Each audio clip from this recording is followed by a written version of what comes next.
আসসালামু আলাইকুম। Monira blog kitchen থেকে আমি মনিরা বলছি। আজ আপনাদের তৈরি করে দেখাবো কাঁঠাল বিচির একটি মজাদার রেসিপি। কাঁঠালের বিচির এই রেসিপিটি খেয়েছেন কি কখনো আগে?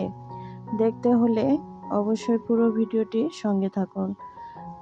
প্রথম থেকে দেখলে আপনারাও কিন্তু খুব সহজে এই মজাদার রেসিপিটি তৈরি করে নিতে পারবেন। তো কাঁঠালের বিচির উপরের খোসাটা ফেলে আমি এখন গরম পানি দিয়ে ভিজিয়ে রেখেছিলাম লেবুর রস দিয়ে। তো এখন একটা পটের মধ্যে আমি কাঁঠালের বিচিগুলো দিয়ে নিচ্ছি, আর সঙ্গে দিব মাখজনি, আর দিব লেবুর খোসা, আর পানির মধ্যে তো লেবুর রস আছেই।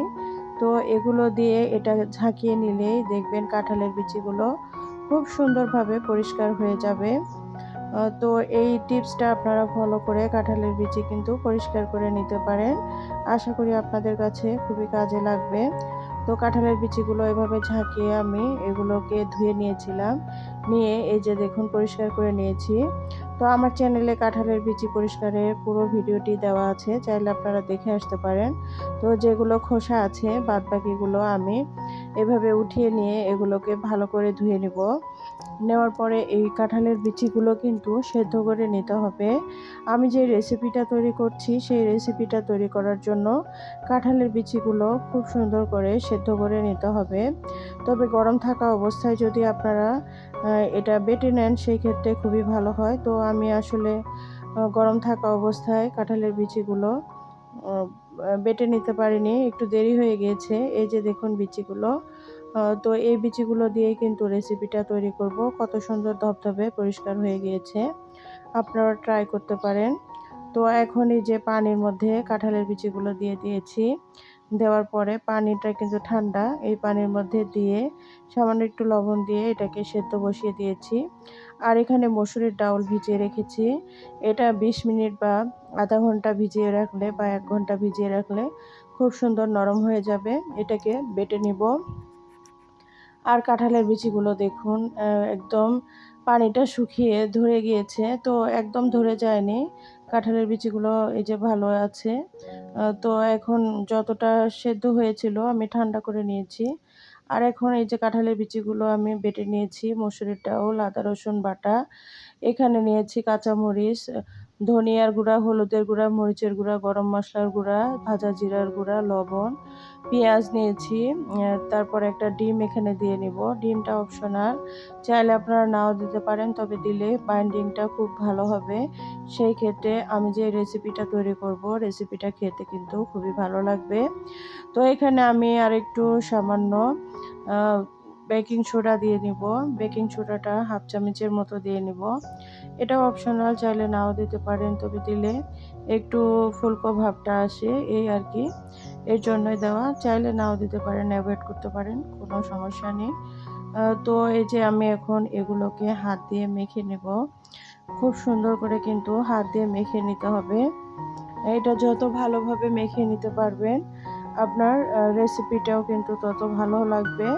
তো আমি এটাকে হাত দিয়ে একটু ডলে ডলে সুন্দর করে মেখে নিচ্ছি। পেঁয়াজ আর কাঁচামরিচগুলো কিন্তু একটু ভালো করে হাত দিয়ে চটকিয়ে নিয়ে এরপর এটা মেখে নিলে ভালো হয়।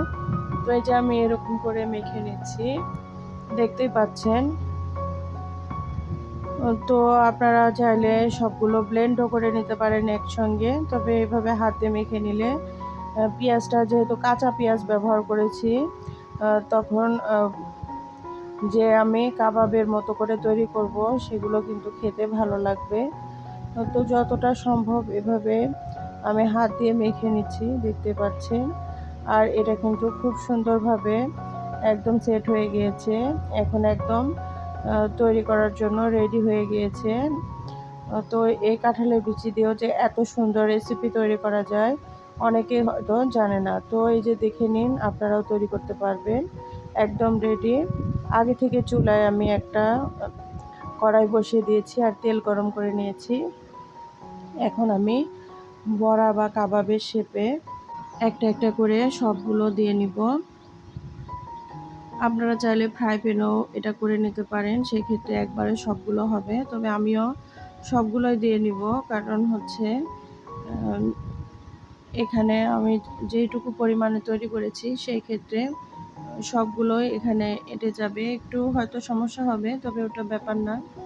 তো আমি এখন এই যে এগুলোকে সবগুলো দিয়ে নিয়েছি। নেওয়ার পরে আমি এখন এগুলোকে উল্টে দিব। তো এক পাশটা হয়ে গেলে তারপরে উল্টে নিতে হবে, তবে সাবধানে উল্টাতে হবে যেন ভেঙে না যায়।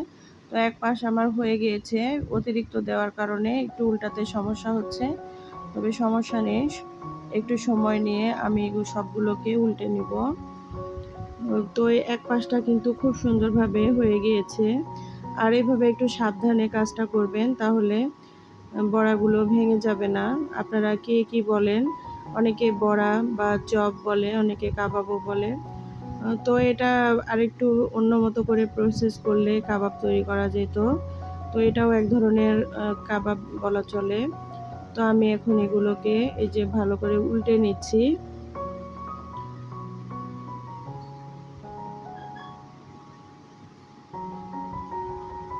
তো সবগুলো উল্টে নিয়েছি অফ ক্যামেরাতে, নিয়ে এখন আবার জাল করে নিয়েছি। দেখতেই পাচ্ছেন এগুলো কিন্তু আমার দুই পাশে অনেকটাই হয়ে এসেছে। তারপরেও আমি আবার ওইভাবে উল্টে পাল্টে দুই পাশে খুব সুন্দর মুচমুচে করে ফ্রাই করে নিব। যত ভালো করে মুচমুচে ফ্রাই করে নেবেন তত খেতে ভালো লাগবে। এটা বিকেলের নাস্তা হিসাবে চায়ের সঙ্গে খেতে পারেন। এছাড়া বাচ্চাদের টিফিনেও দিতে পারেন, বা এটা দিয়ে ভাত, পোলাও বা খিচুড়ির সঙ্গেও খেতে পারেন। তো খেতে কিন্তু অসাধারণ লাগে। তো আমার এই রেসিপিটা আপনাদের কেমন লাগলো অবশ্যই কিন্তু কমেন্ট করে জানাতে ভুলবেন না। আর ভালো লাগলে লাইক, কমেন্ট, শেয়ার করবেন। যারা নতুন আমার চ্যানেলটি সাবস্ক্রাইব করে না থাকলে প্লিজ আমার চ্যানেলটি সাবস্ক্রাইব করে রেখে পাশে থাকা বেল আইকনটি বাজিয়ে রাখবেন। এতে করে নতুন ভিডিও আপলোড হওয়ার সঙ্গে সঙ্গে আপনাদের কাছে নোটিফিকেশন চলে যাবে। তো এখন আমার এগুলো কাবাব বা বড়া একদম রেডি। এখন এগুলোকে আমি উঠিয়ে নেব। একটা ডিম দিয়ে, মসুরের ডাউল আর কাঁঠালের বিচি দিয়েও যে এত মজার রেসিপি তৈরি করা যায় আপনারা হয়তো অনেকেই এটা জানেনই না। তবে এভাবে তৈরি করে এগুলো কিন্তু বিভিন্ন তরকারি রান্না করে নেওয়া যায়। তো এই যে মাশাল্লাহ, দেখুন ফাইনাল লুক। আমি একটা সার্ভিং ডিশে এটা উঠিয়ে নিয়েছি আর আপনাদের দেখাচ্ছি কেমন হয়েছে। তো ভালো লাগলে অবশ্যই লাইক, কমেন্ট, শেয়ার করবেন। আর কেমন লেগেছিল রেসিপিটি অবশ্যই জানাবেন। এতক্ষণ সময় নিয়ে আমার ভিডিওটি দেখার জন্য সবাইকে অনেক অনেক ধন্যবাদ। ভালো থাকবেন। আল্লাহ হাফেজ।